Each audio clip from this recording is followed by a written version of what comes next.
Okay, Liz Wheeler Show, episode 446, take one.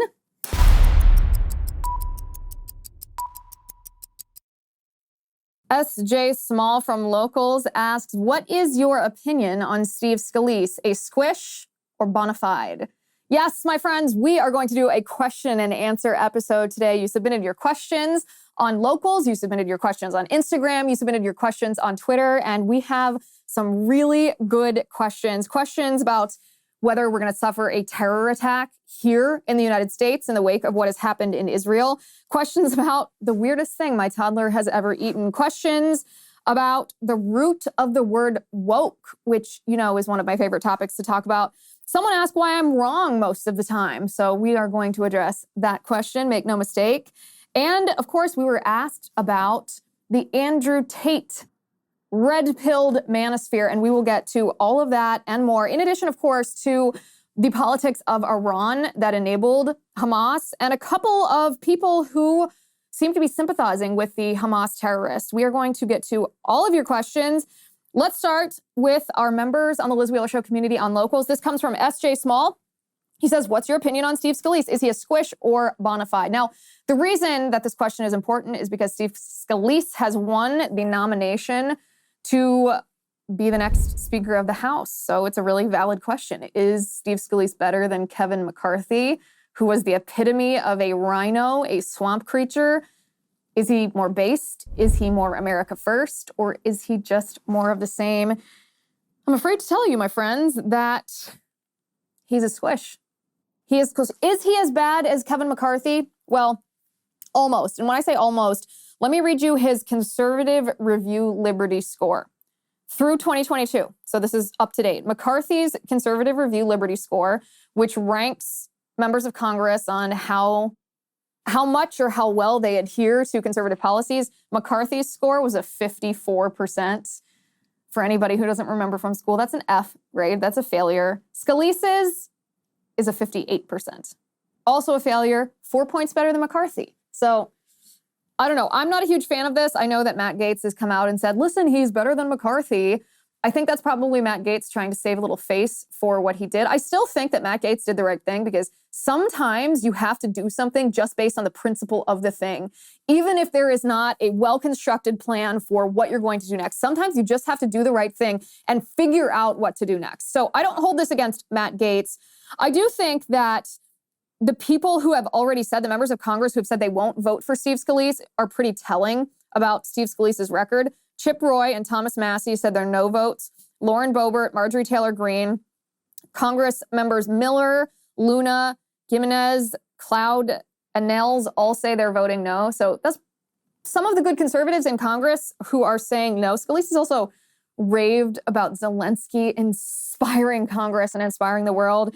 And just yesterday, he was walking around Congress in a mask, an N95 mask. I find that a little bit of a turnoff. So in other words, I think he's a squish. I don't think it's a good thing. It's frustrating that members of Congress don't listen to their base, even when Matt Gaetz gave them the opportunity to pick a more based conservative. They didn't. So let's go on to the next question. CJ from Locals. Oh, this is a good one. It says, hi, Liz. Hi, CJ. I've heard you say that you're opposed to the death penalty. However, do you think there are any instances where the death penalty is warranted? For example, do you think that people who rape, molest, or murder children should get the death penalty if there is solid evidence that they are guilty? Obviously, sentencing someone to death is a very delicate situation, so we never know for sure if the person is guilty. But let's say someone commits an atrocious crime like child rape, child murder, etc., and let's say they confess to it, should they get the death penalty? Well, my position on the death penalty is not because I don't think that the death penalty is justified for the most heinous crimes that are committed in our country. I'm not soft on crime. I'm not soft on sentencing or punishment. But I do think it is a risk that I'm not willing to take when we give the government the power to take lives away from citizens. It's one thing if a citizen has violated their social contract with society, they've raped someone, murdered someone, they've harmed someone else, and you have to incarcerate them to protect the rest of society. But do I trust that the government will not abuse their power to kill their own citizens?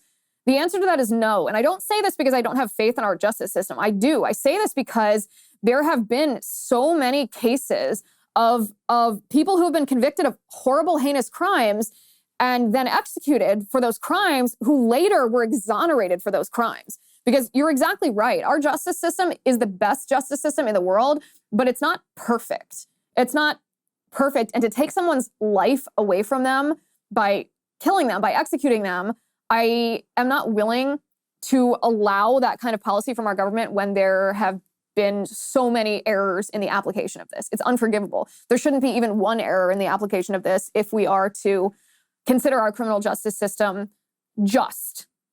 So I don't think it's a matter of what the crime committed is. We are able to put these people away. We are able to incarcerate them and isolate them from society. It's actually more expensive to put them to death because of the appeals process than it is to incarcerate them for life. So there are a lot of arguments against the death penalty. I know it's a more liberal stance usually to be against the death penalty, but that's not for the reasons the left is against the death penalty, are not the reasons that I am. I simply don't trust the government not to make mistakes because they have made so many mistakes in the past, and that's unforgivable. I know I get a lot of flack for this opinion, and it is an opinion that I've changed on, meaning I used to be more of a proponent of the death penalty because I believe in justice. I believe even from a biblical worldview and a Christian worldview, which is how I view the world, that it can be justified. But to have flawed people in our government, the ones who are applying that, and to have evidence that they've made so many mistakes is something that I'm not willing to sign off on. Okay. The next question is a question that is on a lot of people's minds. This is trending online all over the United States of America. And it's about whether we are going to face a terror attack here in the United States and the evidence that shows that we might. We're going to talk about that in just a second. But first, I want to talk about Delta Rescue. Delta Rescue is an organization I love. I know you will too. Delta Rescue is the largest care for life animal sanctuary in the world. Now, not all cats and dogs are as fortunate as our family pets to be loved and taken care of. Unfortunately, some dogs and cats are abandoned and neglected in the wilderness, left to starve to death. Delta Rescue is on a lifelong mission to care for the dogs and cats and even horses too, and save them from the wild. You can think of it like a super sanctuary for rescued animals to live free and be safe. And critically, this is a care for life, so no kill shelter. Here's how you can help. Delta Rescue relies solely on the contributions from people like us to care for their 1,500 animals. Every dollar helps and goes directly to their animals. No contribution is too small. They also send out monthly newsletters that include stories about the sweet animals they've rescued. So I encourage you, take some time. Visit deltarescue.org. They can answer all of your questions and are happy to speak with other animal lovers. That's deltarescue.org, deltarescue.org. Okay, the next question is from Danimal3366 on Locals. Danimal says, with all of the illegals the Biden administration has allowed into our country, are you as concerned as some of us that there will soon be terrorist uprisings resulting in attacks or actions in our big cities around the country? Please give your thoughts on the matter. I have two answers to this, Danimal. The first one, let me bring up this statistic. We talked about this on the show earlier in the week, and I think I still have this statistic pulled up. Let me grab this. So the U.S. southern border is not secured right now. We know this. There's been, up until now, I believe over 150 people who have been apprehended by Border Patrol crossing our border who are suspects on the FBI's terror watch list. That's just through October of this year, just in the space of this 10 months. And those are only the people that Border Patrol has apprehended. Those are not the people who have gotten away, who have successfully crossed the border, evading our law enforcement. That should startle us all. Those are active suspects on the terror watch list. But in addition to that, there are, and this is reporting from Bill Maloogian, that in the last 2 years, special interest aliens, so the designation special interest alien means that they are individuals from countries that are known to sponsor and export terrorism. This is how many of these special interest aliens have come from Middle Eastern countries into the United States. These are the ones that have been apprehended. Again, not even the ones that have gotten away. From Syria, 538. From Yemen, 139. From Iran, 659. From Iraq, 123. From Afghanistan, 6,386. From Lebanon, 164. From Egypt, 3,153. From Pakistan, 1,613. From Uzbekistan, 13,624. And from Turkey, 30,830. So The first question is, am I worried that there is a vulnerability because our southern border is open, a vulnerability to terrorists crossing our border? Of course. Not. The numbers show it, but the numbers are only a tiny little fraction of the picture because they're a tiny fraction of who comes across the border. Yes, our enemies would be stupid not to infiltrate our country by coming across the southern border. And we all know this. It's one of the reasons why I found it so incredibly annoying when Joe Biden made his speech about Israel this week and talked about how much he supports Israel and he's going to stand by them and give them everything he needs, and how so many conservatives came out and said, oh, it's so nice that Joe Biden for once is on the right side of history saying these things. Well, no, he's not. He might be saying those words, but the words are empty because all of his policies have enabled Iran to fund Hamas to attack Israel, and his southern border policies are putting us at risk. The leaders of Hamas just this week have called for a, quote, day of rage, not just in Israel, but all around the world, including in the United States of America, a day of rage. When they say that phrase, day of rage, they're not talking about peaceful protests. They're talking about terror attacks inflicted on us on Friday, tomorrow. So yeah, we're vulnerable to a terror attack. Of course we are.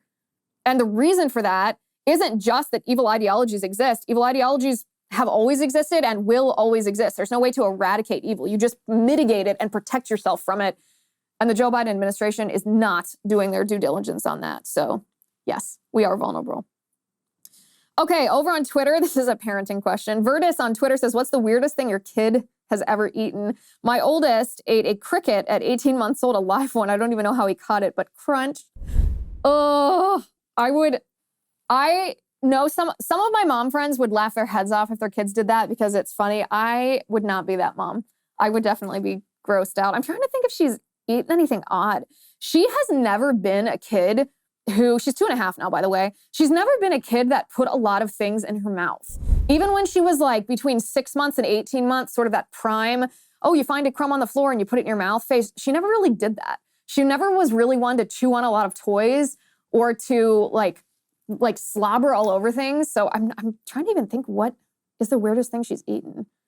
Her favorite thing to eat is roasted asparagus, which is funny for a 2.5-year-old. I'll put asparagus on a platter in the oven, put like salt and pepper on it, and she'll just like eat them down like a little rabbit.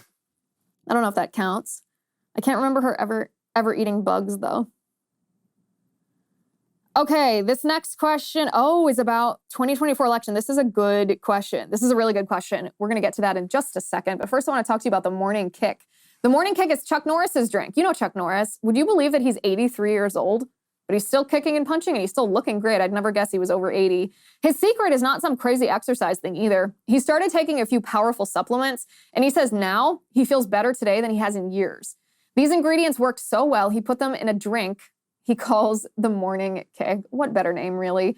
It combines all 10 of Chuck Norris's favorite supplements into one daily drink. I'm talking probiotics, prebiotics, superfoods, and several of the most powerful supplements on earth. And as a bonus, it tastes like strawberry lemonade, which is good because sometimes natural supplements are gross. Morning Kick helps increase your energy, boosts digestion, helps you think more clearly. Now, everyone's results are unique, so results will be different for different people. But if you want to try it for yourself, and I highly recommend you do, head over to Chuck's website at mymorningkick.com/Liz. That's mymorningkick.com/Liz. And remember, all individuals are unique, so of course, as such, your results can and will vary. But if you want to try My Morning Kick, and I think you do, I recommend it, go to mymorningkick.com/Liz. Okay, Les Friend on Twitter says, if you were strategizing for the GOP in 2024, what issues would you most concentrate on and which states would you direct the greatest amount of campaigning and resources to? So let's start with the first half of this. This is a fantastic question. This is the question every Republican elected official should be able to answer, the RNC should be able to articulate, and they should repeat it so often that we should all know it by heart. So let's start with the first half of this. What issues would you most concentrate on and which states would you direct the greatest amount of campaign resources to? The first thing that I would focus on is Hunter Biden's corruption. Why? Not even because it is so extensive. It is, the like of which we've never seen associated with the Oval Office, because Joe Biden, of course, profited from and was associated with Hunter's collecting money from all of these terrible people around the earth to get access to Joe Biden, first as vice president, then as president. This is an issue that crosses party lines. I will never stop talking about that poll that showed that a percentage of Democrats in 2020 would not have cast their vote for Joe Biden had they known about Hunter Biden's laptop or had they realized it was true. And remember, those two things are critical. Had they known, Big Tech was stifling that story. We weren't even allowed to send it as a DM on Twitter. You weren't allowed to tweet about it. You weren't allowed to post it on Facebook. They absolutely stifled that story so that people didn't hear about it. And then once people did start to pass it along through undercover, underground channels, they immediately had all these intel officials, all these leftist intel officials sign a letter saying, no, this is Russian propaganda. Don't listen to this.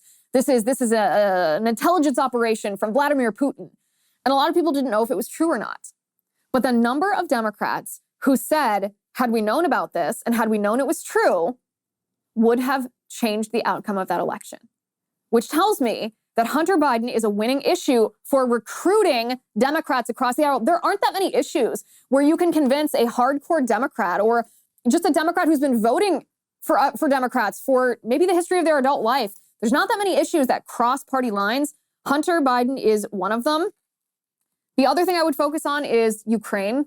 This also, I know there are more Democrats that support sending money to Ukraine, but a lot of Americans, especially working class Americans, are infuriated that we are sending billions and trillions of dollars to Ukraine when we need that money to be focused here in the United States. We need to stop printing money, stop spending money so that we stop the inflation that's hurting us all so that we can afford gas and groceries and just the cost of living so that when our paychecks increase, it actually means something instead of feeling like it shrinks because the wage increases are being outpaced by inflation. Ukraine, Republicans should hammer Ukraine. And then the third issue that I would focus on is COVID. The COVID abuses, the infringements, the anti-science, the corruption of big pharma, the imposition of masks and vaccines and lockdowns. People feel this so viscerally still. And there hasn't been any accountability. The Republicans could take advantage of this and they would do so well in these elections if they would just be savage and base on Hunter, Ukraine, and COVID. That's it.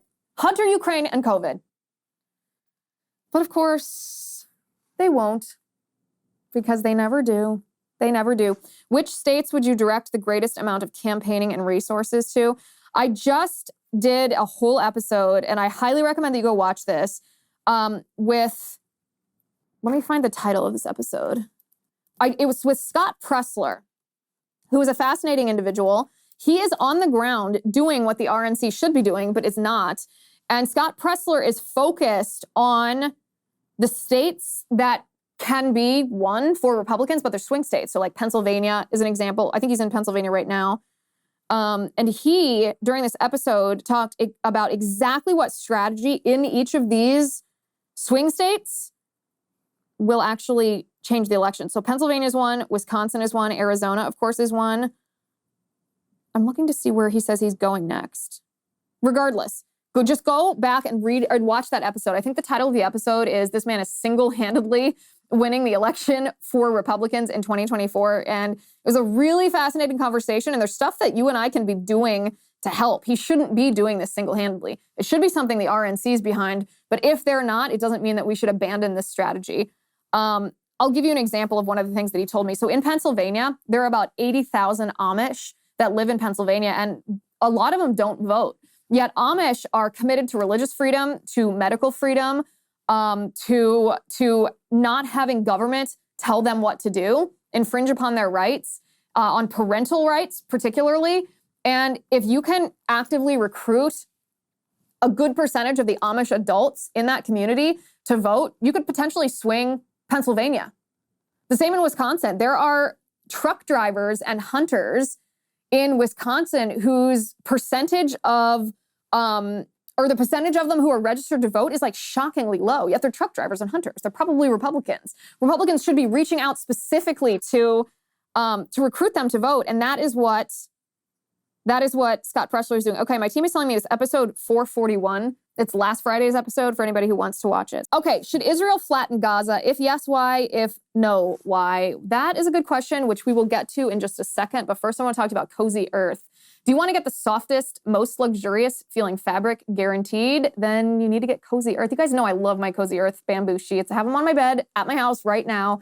If you don't love Cozy Earth's bamboo sheets the way that I do, you have 100 days to get your money back. I love when companies make offers like that because I know that they actually don't want you to return their product. They don't want to have to refund you. So they must have confidence that you will like their product, which tells me if they have that much confidence that all consumers buying their product will like their product, then it's probably a pretty nice product. So I find those guarantees to be quite reassuring because once you try Cozy Earth, believe me, you'll be hooked for life, just like I am. You start with Cozy Earth's best-selling bamboo sheet set made of 100% premium viscose from bamboo. It's super soft, it's ethically sourced, and it's temperature regulating. So they keep it cool in the summer and cozy in the winter. And it's not just sheets. Cozy Earth has pajamas, loungewear, bath towels, and more.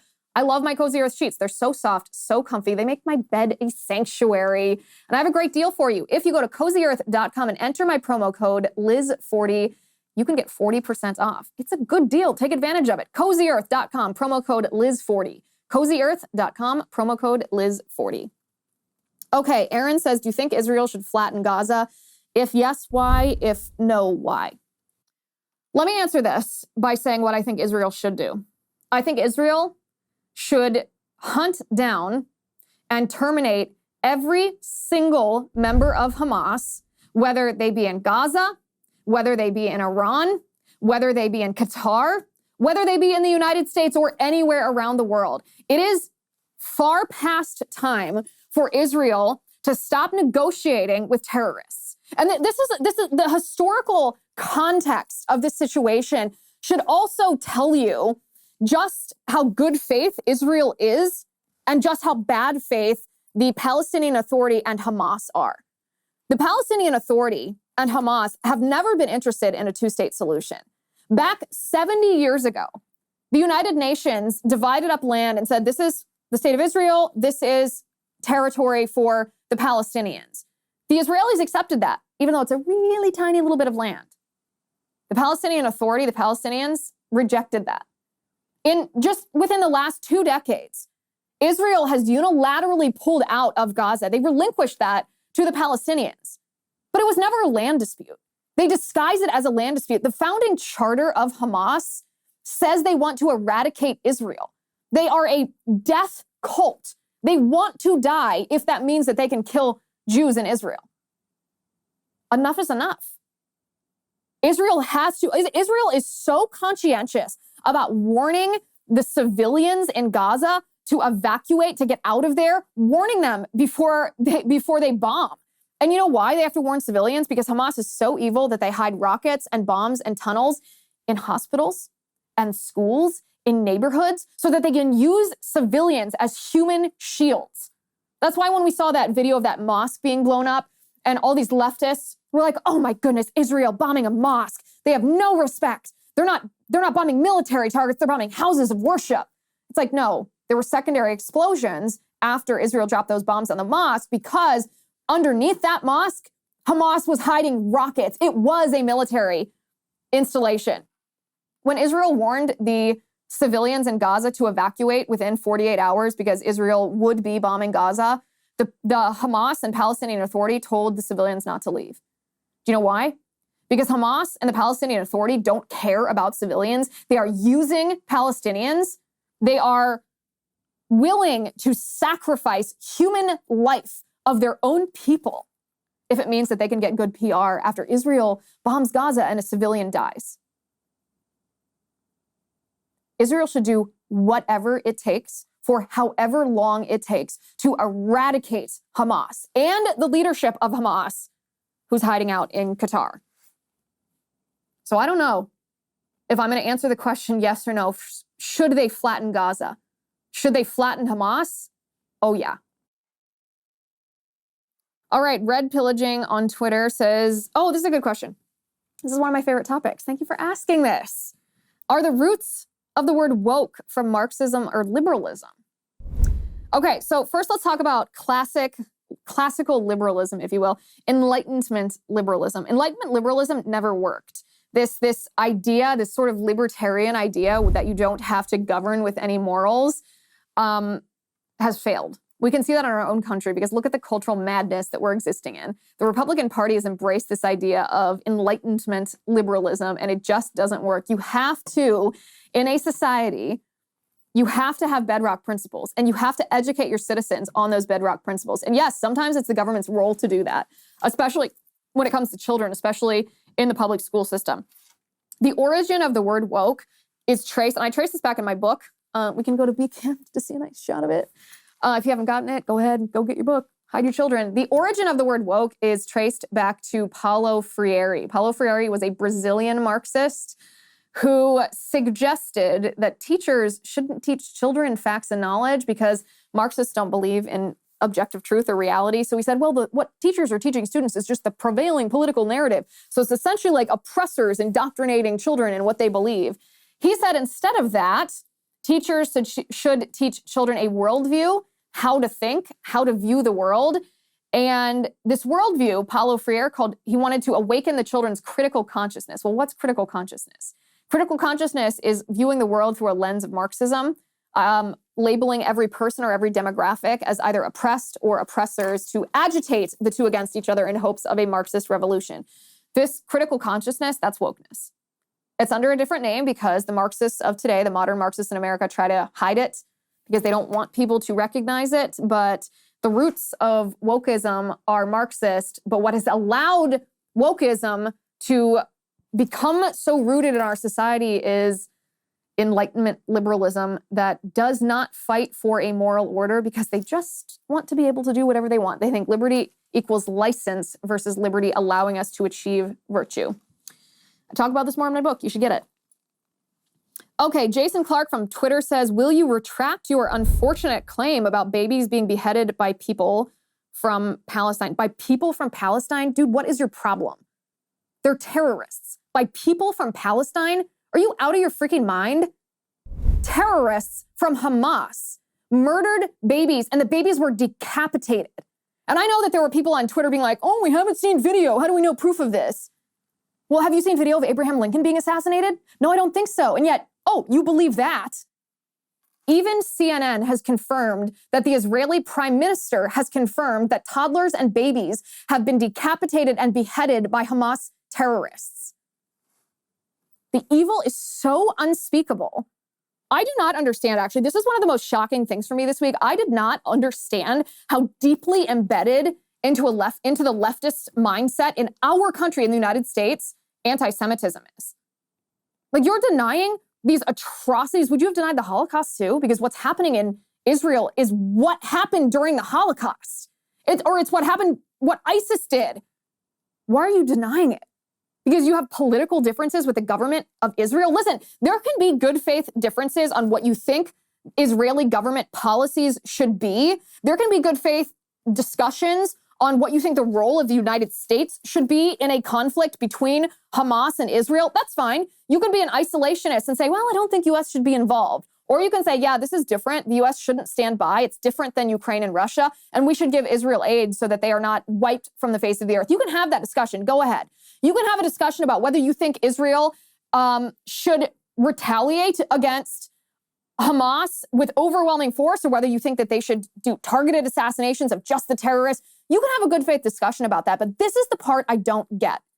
How can you, any person, look at what Hamas has done to Israeli civilians, raping women and dragging them through the streets, killing elderly people in their own home and uploading that video on Facebook for their families to see, kidnapping babies, taking them to Gaza, burning Israelis alive in their cars, decapitating toddlers and babies? How can you look at that in any context? What context could ever make that appropriate? There is none.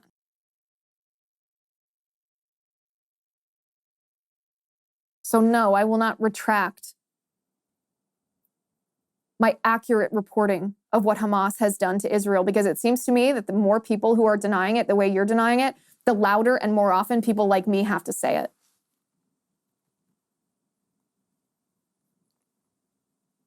Our next question, this is actually a funny one. A little switch of energy here from an intense question to a not so intense question is from Sean Conway, who says, why are you wrong most of the time? Good question, Sean. Let me answer your question by asking you a question. What have I been wrong about? Detail it. Give me the timestamp on every episode, the sentence that I said that is incorrect, the fact that I have offered that is inaccurate, the report that I have made that turned out not to be true, tell me. If I got something wrong, I'd be happy to retract it. But I suspect that you can't give me a single example. But I'll sit here and wait until you offer them.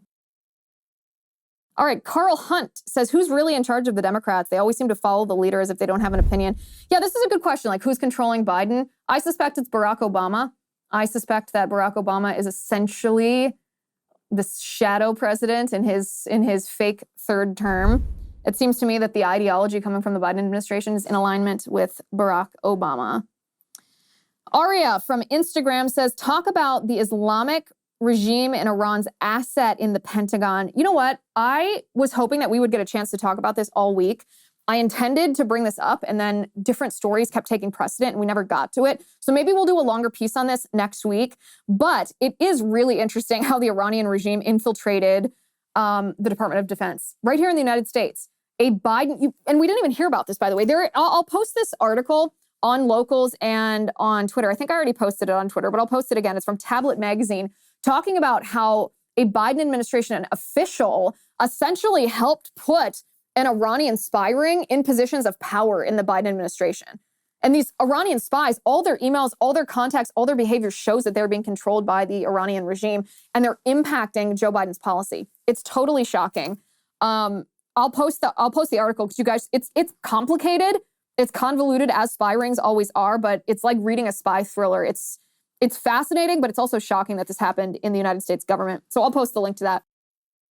Connor on Instagram says, thoughts on the passport bro movement. So the passport bro movement, as I understand it, is something or a suggestion that is being offered by the manosphere. So like the Andrew Tate types, or like the girl version would be like the Pearl Davis types, who basically say that Western women are trash, and that if you want a trad wife, you have to go to a non-Western nation where women are still women. And you know my thoughts on the manosphere in general. I think the manosphere, and this is not just true of Andrew Tate, this is true of a lot of the manosphere podcasts like Fresh and Fit and the Whatever podcast, those types of influencers that typically aren't religious, but are sort of blindly grasping towards tradition. And they usually because they're blindly grasping, they just kind of miss it. And their suggestion for how to solve very real problems is wrong. So in this case, there is a problem with feminism tainting American culture, right? A lot of women have fallen prey to what the feminist movement has told us, which is that being a woman makes you inferior than a man, that men will always try to oppress you, that you can't actually compete with men unless you have special treatment by the government, that you shouldn't want to be a wife and a mother, that is demeaning to you, that you should only find your fulfillment through a paycheck. And this feminist narrative has infiltrated our society pretty significantly for multiple generations, and it's impacted marriages. It's impacted how women view marriage, whether they want to be involved in a marriage. I mean, women are more promiscuous now because the feminist movement has told women that to really be liberated, that you have to be sexually promiscuous. So I understand the problem that the manosphere has identified with it's not with marriage, but it's with how our culture views marriage in general. But as usual, their prescription for this problem is not the prescription that I would offer. Their prescription is that men should go to foreign countries, and essentially, it's essentially the reverse of a mail order bride. It's essentially, why don't you abandon a Western country and go to some non-Western country where women are more quote unquote traditional. I don't really think that's the answer. I think men should be fighting our culture here in the United States. If you think there's a problem with our culture, don't just abandon it. Do something to change it. I don't think that the manosphere has the tools to change it, because I look at the world through a quick Christian worldview. They don't. And I don't think a lot of these problems are solved without a Christian worldview. But I would suggest that you go to church and become more religious and embrace traditional values for the reason that these values are valuable, not just because they're practical solutions, but because they have meaning. The differences between man and woman has meaning. The differences between not being married and married has a meaning. The reason you don't divorce has meaning, not just practically, but spiritually. And until we address those things, I don't know that our culture is going to change, but that's the way to really solve this problem, not to abandon the West and become a passport bro. Baraz from Instagram, this is the final question, says, why are you being so hypocritical about the Palestine case. I almost don't even understand this question. Hypocritical in what sense? That I believe that Israel has a right to exist? That I believe that Jews are human beings? That I believe that Israel has the right to eradicate Hamas? That I think terrorism is evil? Exactly where am I being hypocritical? Are you talking about because I think that in some cases war can be justified, meaning that Israel has a responsibility to eradicate Hamas and do that militarily, whereas I don't think that the United States should be emptying our coffers, taxpayer money, and printing money and sending it to Ukraine? I'm not exactly sure what you're talking about when you're talking about hypocrisy here. One of the things that is problematic among conservatives, and I have no idea if you're conservative or not, but in response to the forever wars that we saw during the Bush administration, and then obviously they continued on in the Obama administration, one of the problems was almost an overcompensation. Conservatives said, well, I don't want that. We don't want to stay in wars and spend all this money forever. And so instead of just saying, okay, well, let's retool and reorient our foreign policy philosophy as a Republican Party, let's make it more of an America First philosophy, some people overcompensated and became isolationists and said, we shouldn't be involved in any war. We should only be focused on what happens here. Any atrocity around the world, that's just not our business. We can have opinions about it. We can empathize with the victims, but we just shouldn't get involved. That's not properly ordered foreign policy either. There are times when war, as tragic and atrocious as it is justified. It is necessary to ultimately protect human lives and human dignity. And so I don't know if you're talking about Russia invading Ukraine and me not wanting to give more money to Zelensky, but me being okay with the United States helping Israel. I don't think Israel really needs our help, except for satellite images and intelligence and certain types of weapons.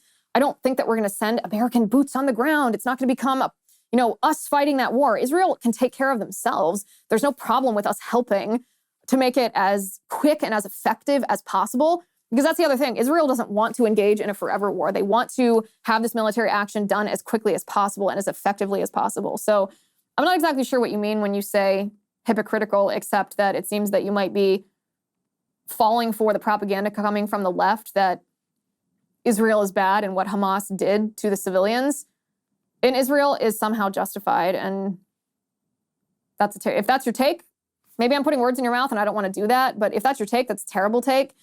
I just don't understand people this week who can view what's happening in Israel and think that there's any justification for it. Even if you hypothetically even if you don't like Jews, right? Even if you have a bad, poisonous, anti-Semitic ideology, even if you don't think that it's fair that Israel has that land, even if you are standing in solidarity with the Palestinian people, even if you think that Israel has colonized, even if you believe that it's an open-air prison, all these different stupid leftist narratives, even if you believe all of that, are you telling me that you think it's morally justified to rape women because of that and to kill babies?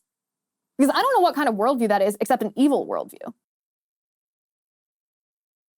But it's shocking how many people in our country have articulated this in the past couple of weeks, and I hope and I pray that it changes because it's bad stuff. All right, guys, I hate to end it. I wish I had actually a lighter question to end on because that's such a... Let me see if there's any more. Let me refresh. Hold on. Let's see if we can end it on a little bit of a lighter note. Okay, so last question, a little bit lighter, I guess. I'll leave you to decide that, is from Rev Richie on Locals, who said, why hasn't Congress used the 25th Amendment to get Biden out? There's certainly enough data to remove him. Or maybe it's the man behind the curtain preventing that from happening. So the 25th Amendment is an amendment intended to allow Congress and the cabinet secretaries to remove a president if that president is mentally unfit for office. And I think you could make a valid argument that Joe Biden is mentally unfit for office. I'm not a huge fan of using this as a tactic because I don't think that who's the one to determine if Biden is mentally unfit, right? It should be the voters. It shouldn't be some unilateral panel of even our elected officials. I mean, cabinet secretaries are confirmed, but they're not elected. I don't love the idea of even having competency tests and mental tests because the people running the mental tests could easily be biased. And especially in mental health care today, I mean, they're telling little girls they can be boys and boys they can be girls, and parents that they're evil if they don't transition their kids. These people I don't trust to do an accurate analysis. I do think the Congress should impeach Biden. I think Biden has profited by selling access to himself when he was vice president, and now through Hunter Biden serving as his bag man. And I think that's harmed the United States. I think that that is a high crime and misdemeanor. I think we have plenty of proof of that in text messages and emails and on Hunter Biden's laptop. I would impeach Biden. I know that there's some conservatives who are wary of impeaching Biden because they're like, oh, what are you going to get? Kamala Harris? Well, this is one of those situations that sometimes you do the right thing because it's the right thing to do, and you deal with the next stage, the consequences of what is caused by doing the right thing next. And I feel that that is this situation. It is the right thing to do to impeach Biden, and you don't not do the right thing just because the outcome of it is not the installation of a Republican, that it's Kamala Harris who is next in line. Kamala Harris is incredibly unpopular. She would not win re-election anyway. Even if Biden was impeached and she was installed as president, she would not win a general election. She couldn't even win a Democratic primary. So I don't quite buy into the argument that we shouldn't do it because it'll just make Kamala Harris the president. It's the right thing to do. Impeach the man. He has sold access to our country, and it's very dangerous, and it's very, very wrong. If we allow him to get away with this, other presidents are going to do the same thing. They're going to be emboldened and empowered because no one was ever held to account. All right, I really enjoyed this episode. Thank you for your questions. This was fun. We'll have to do it again. You can always join the Liz Wheeler Show community on Locals. That's lizwheeler.com/locals to submit your questions for the next time. Thank you for watching. Thank you for listening. Thank you for participating. I'm Liz Wheeler. This is the Liz Wheeler Show.